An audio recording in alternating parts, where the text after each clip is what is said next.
अचो त लतीफ़ साईं खे ईअं पढ़ूं जीअं अॻे कॾहिं न पढ़ियो वियो आहे। महिरबानी करे चैनल सब्सक्राइब करियो। ॾुखीअ ॾोरण पाण ते वेचारीअ विधो, ॾील तहीं जो ॾुख सी सभोई सिधो। होयड़सि अॻु लिधो पोइ थी करे पंधड़ा। हिन ॾुख वेल ससुईअ पाण मथां जबर झागण जो जबर पाण विधो।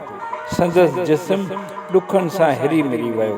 ॾुखनि सां अहिड़ो रिश्तो रखियाई जो उन्हनि खां सवाइ हीअ रही नथी सघे। सिधी उन्हनि सां आहे। कंहिं माण्हूअ खे कंहिंखां ॾुख मिलियो ऐं हुन कुझु कोन पुछो त चयो वेंदो आहे हीउ सिधो बि उन्हनि सां आहे। इहो सभु संदसि कयल इश्क जो नतीजो आहे जो हू हाणे पंधु पई करे।